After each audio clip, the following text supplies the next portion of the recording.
Hello and welcome to On Point. I'm Kelsey Henderson. Freedom of the press is guaranteed by the First Amendment to the U.S. Constitution, and civil rights leader Nelson Mandela said a critical, independent, and investigative press is the lifeblood of any democracy. One of the most common forms of information provided to a democratic society comes from the work of newspaper journalists. A journalist's job is to seek the facts, obtain them, and reveal them to the community. But with the recent political climate and the rise of so-called fake news, the role of the newspaper is being questioned now more than ever. Overall news consumption continues to decline across all platforms. The Pew Research Center says total weekday circulations for U.S. daily newspapers, both print and digital, fell 8% in 2016. The 28th consecutive year of declines, but that doesn't mean people are not getting news. It just means that they aren't getting their news from traditional places. A 2017 Pew Research study shows that 2/3 of Americans say they get at least some of their news on social media.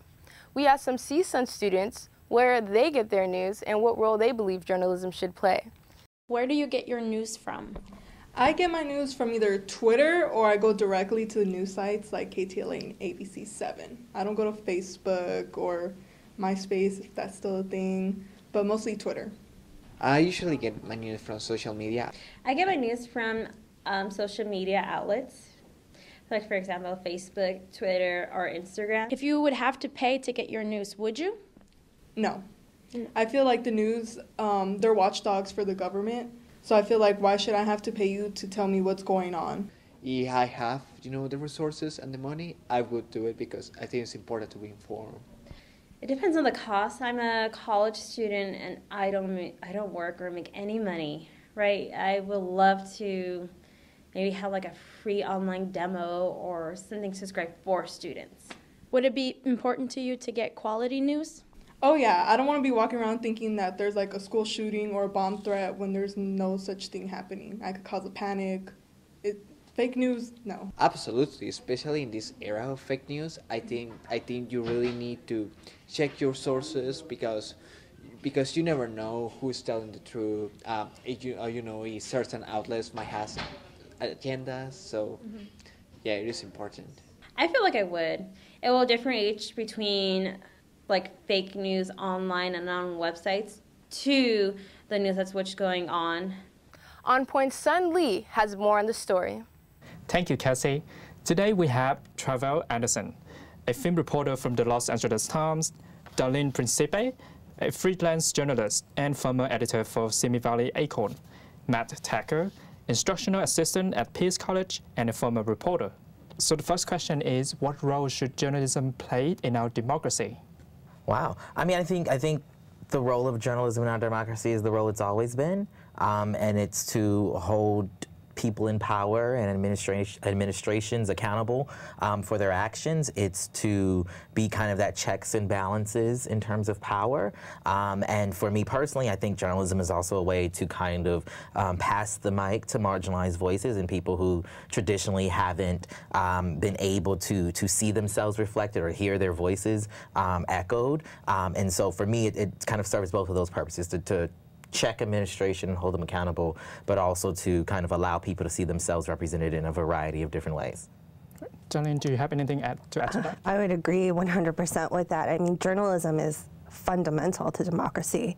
I don't think democracy can be successful without good journalism, doing the checks and balances and keeping on top and holding our elected officials accountable, especially now more than ever. It's really, really important. Okay. And what about you, Matt?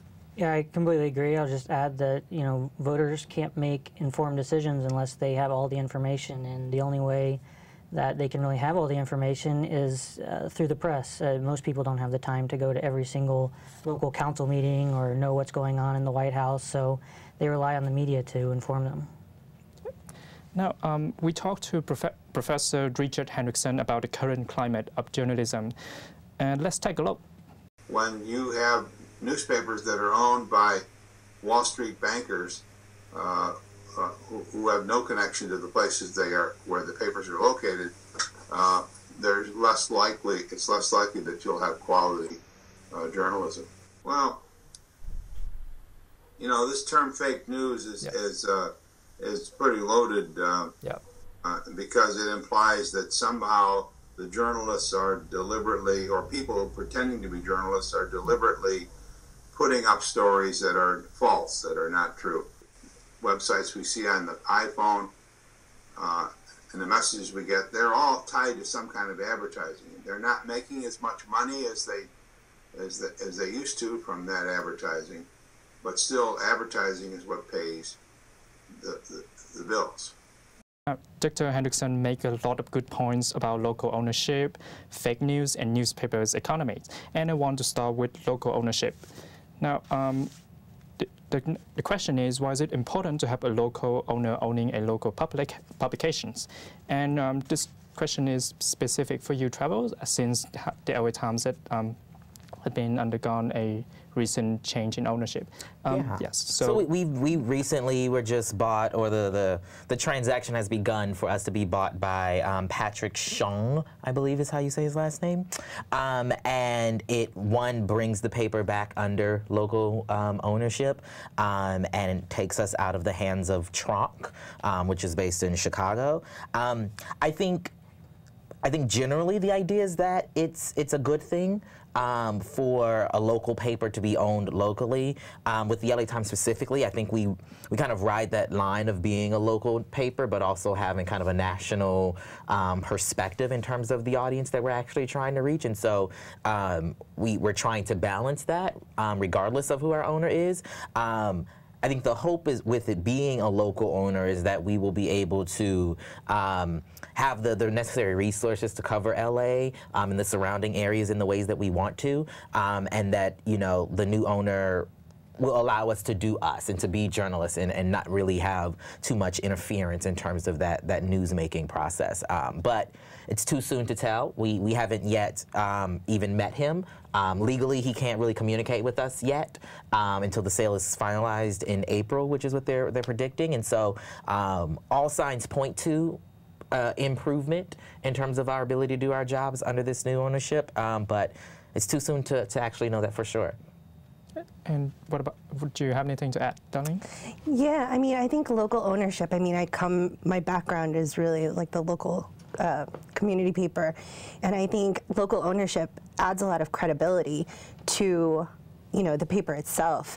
You know, we would go out there and report and know, like, our readers knowing that we were locally owned and kind of staffed by local reporters and local photographers. I think they were able to kind of trust that we knew how to report on the issues that were local. So definitely, like, I think the credibility is important, as well as, I don't know, I think there's also, just because when you have that kind of far away thing, I don't know, it's easy to not empathize, I guess, with the readership or your audience. And so there's a lot of just kind of, I don't know, connection, and yeah, I mean, definitely local ownership is important. What about you, Matt? Yeah, I've worked for newspapers that had local owners and some that have been owned by large corporations, and I've seen the good and bad with both, I guess you can say. Definitely local ownership, it can be beneficial because the owner understands the community, they're personally invested in the success of the newspaper, and they know, you know, how to make it, how to kind of tailor the newspaper towards the local community. But there's also, you know, I sometimes wonder when I see business people coming in and buying small newspapers or even large newspapers, what is the agenda there, and are they going to try to influence the editorial side? So that's where I think that it's important that reporters and editors are also making their voices heard and make sure that they're part of the business decisions that are happening. Okay. The next question is, where do you think print journalism is heading? That's a loaded question. Yes. I mean, I think that's a conversation that we're having right now, right? It's about how do we ensure that print publications in particular are able to continue doing the work that we've always done, but service audiences that we probably traditionally haven't always served. And so I would like to think that print is going into a direction that allows us to double down on investigative journalism. It allows us to double down on the people, human interest stories that a lot of these digital outlets, for whatever reason, aren't interested in doing or just don't do. And I think print has the ability to do that in unique ways. I also just think on a local level, while there are some exceptions, it's the small local community type newspapers that are really ensuring that, you know, local governments, you know, aren't corrupt, or that people are held accountable for a variety of different actions. And so I'm probably jumping ahead by saying this. I think print publications and print newspapers and books and all of the physical, tangible news, I think it'll be with us, you know, forever, because we do things just innately differently than a lot of digital outlets, and that is what that's what keeps people coming back to us, I think. Do you agree, Darleen?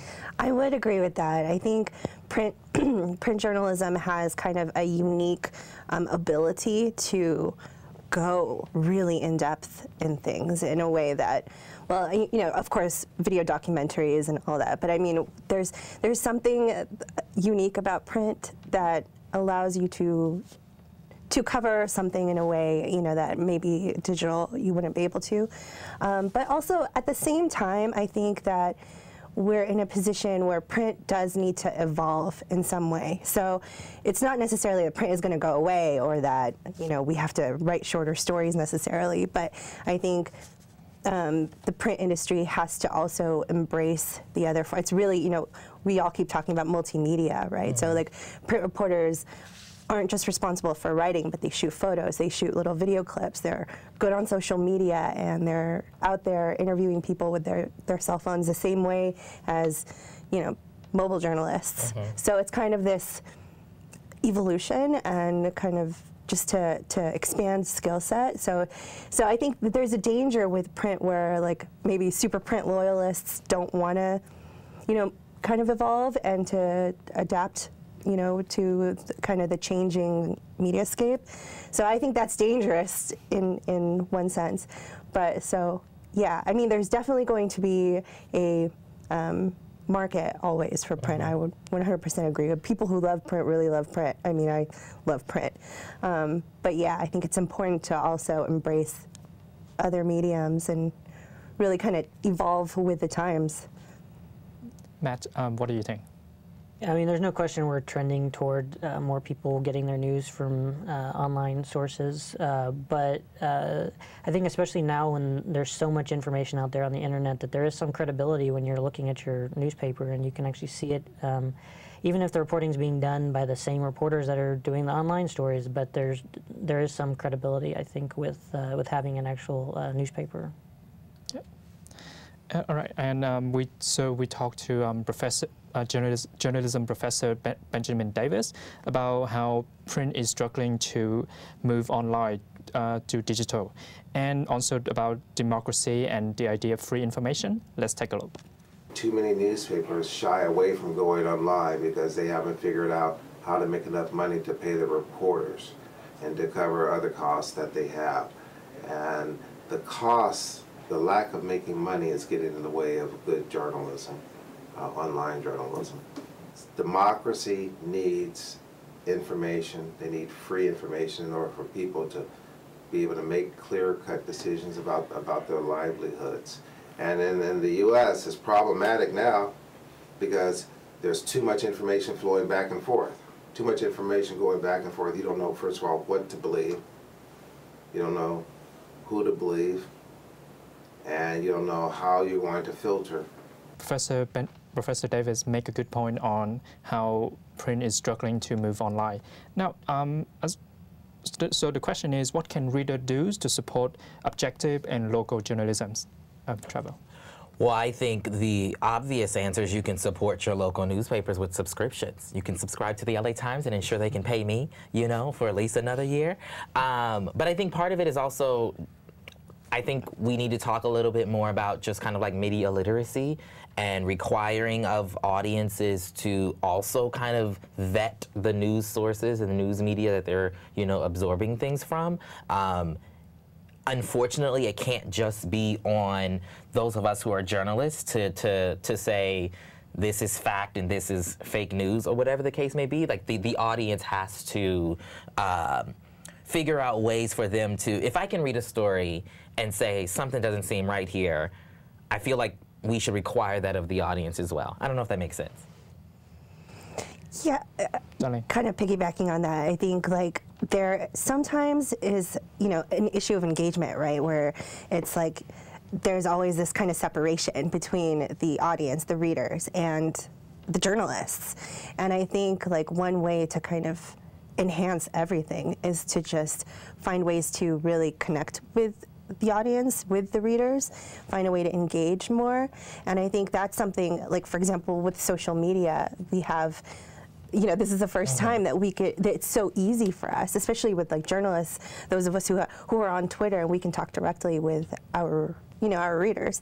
And, you know, sometimes it's just a matter of like going out there and educating the public and letting them know, hey, if you've got stories, if you've got something that you want reported, like come talk to us. Journalists are usually the most, what's the word, available, you know, like whether it's a big newspaper or not, you know, usually you can email a journalist and they'll respond to you, you know, and I think a lot of readers don't necessarily know that, and you know, it's also, it's kind of like a give and take, like it can't just be, of course, as journalists, we have to be the ones looking for those stories, but also, you know, we rely heavily on the public to, and the readers to tell us what they want to read about. Like, I think that would help kind of bring the stories that need to be out there, right, into the newspapers and online, yeah.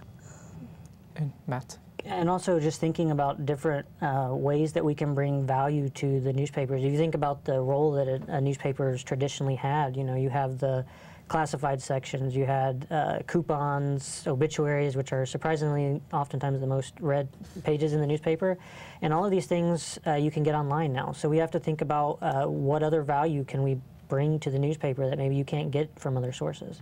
But I agree too, you know, if you want great journalism, you have to pay for it. You have to find some way to support it. All right, now let's talk about newspapers. Who do you think read newspaper anymore?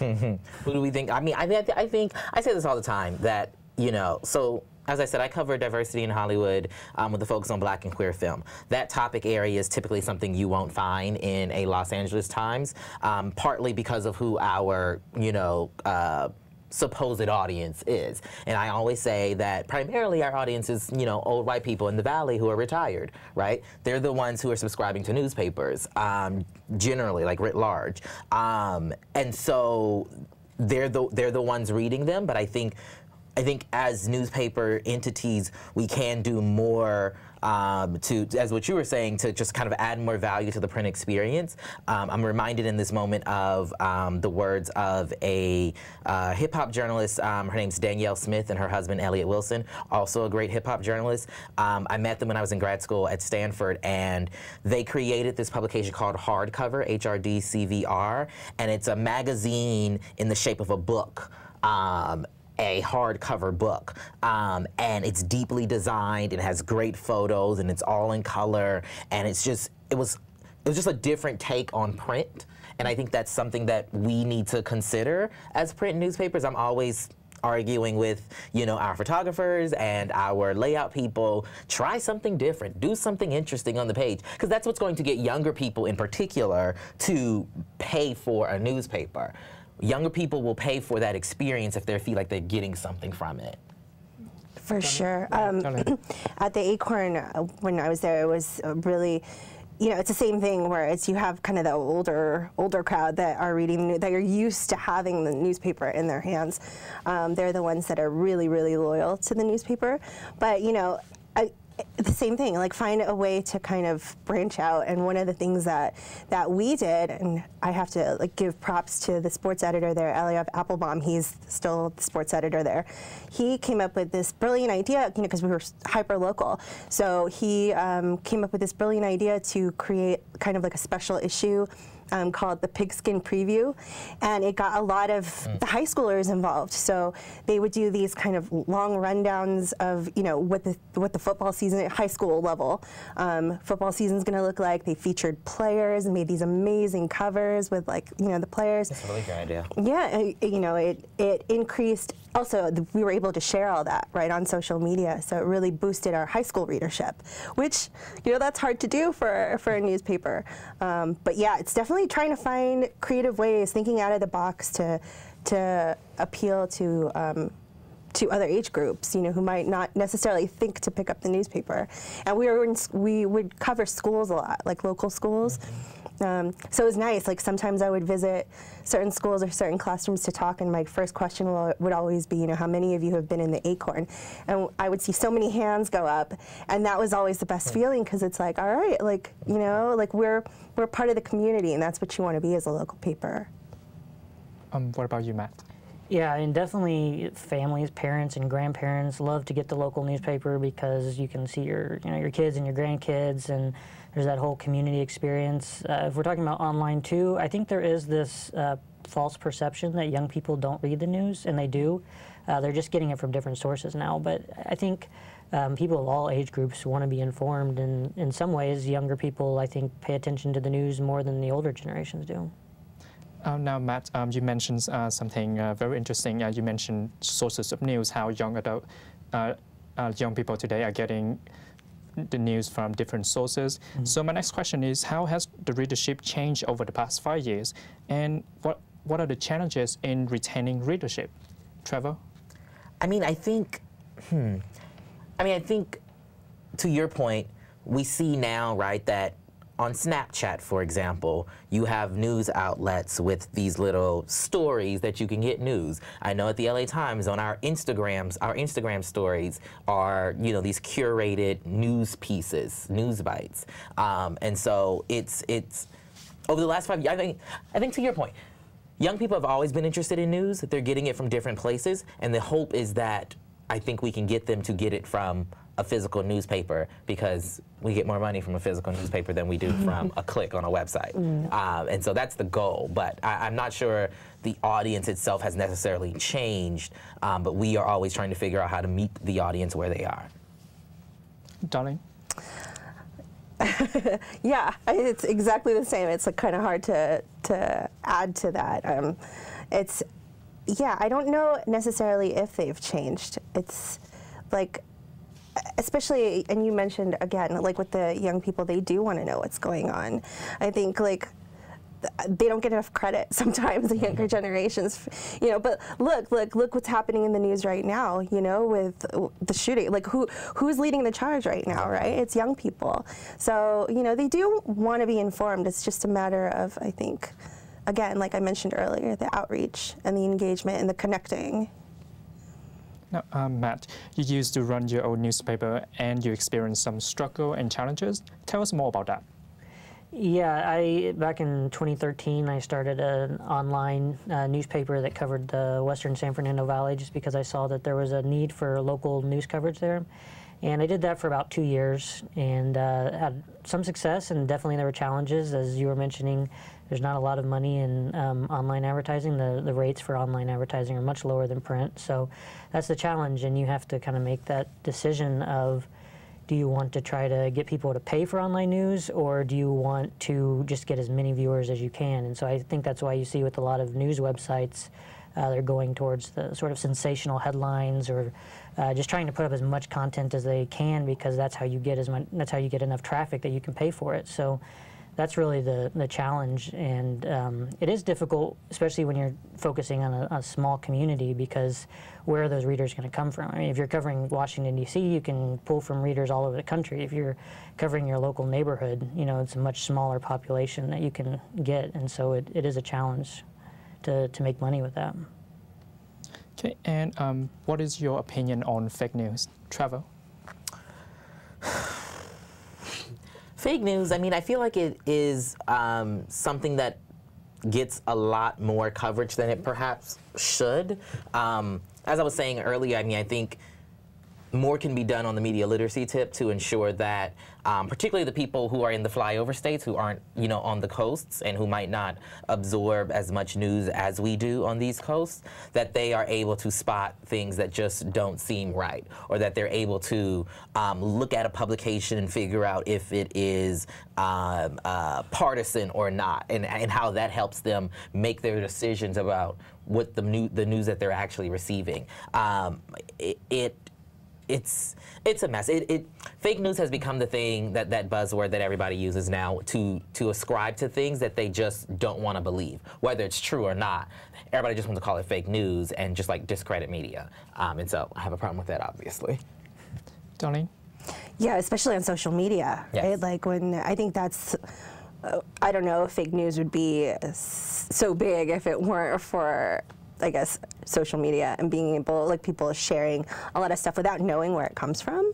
So yeah, I mean, definitely the media. I think it's not too difficult, like if you see something that maybe seems kind of off, to, you know, go on, just Google it and see what else comes up, what else is out there, you know, just to kind of verify. And I mean, this goes back to the old, you know, the thing we say over and over again in the industry, right, is that, you know, get your news from multiple sources. Right. Don't just rely on the one source. And that goes for, I mean, not fake news, you know, just in general, like your news practices, I guess.